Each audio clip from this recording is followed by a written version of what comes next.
তরুণীকে জোরপূর্বক নৌকায় তুলে নদীর মাঝখানে নিয়ে ধর্ষণ। অবশেষে চাঞ্চল্যকর এই ঘটনার রায়ের দেখা মিলল।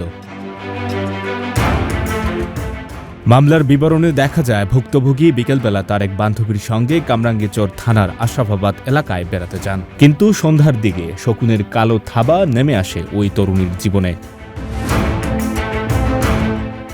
জোরপূর্বক কয়েকজন তাকে একটি নৌকায় তুলে বুড়িগঙ্গা নদীর মাঝখানে নিয়ে পালাক্রমে ধর্ষণ করে। পরে তাকে একটি বাড়ির কক্ষে আটকে রাখা হয়। পরবর্তীতে পরিবারের সহায়তায় তাকে উদ্ধারের পর চিকিৎসার জন্য হাসপাতালে ভর্তি করা হয় এবং থানায় লিখিত অভিযোগ দায়ের করা হয়। ঘটনাটি 2009 সালের 26 সেপ্টেম্বরের। এরপর কেটে গেছে প্রায় 17 বছর। অবশেষে ঢাকার কামরাঙ্গীরচর থানার নারী ও শিশু নির্যাতন মামলায় 4 আসামিকে যাবজ্জীবন কারাদণ্ড ও 1 লাখ টাকা জরিমানা করেছেন আদালত। রোববার সকালে ট্রাইব্যুনাল 4-এর বিচারক মুন্সি মোহাম্মদ মশিউর রহমান এই রায় ঘোষণা করেন।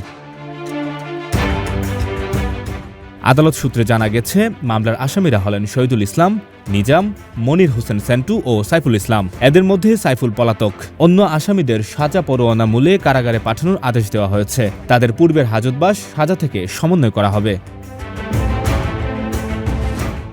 সঞ্জয় দত্ত, বৈশাখী সংবাদ।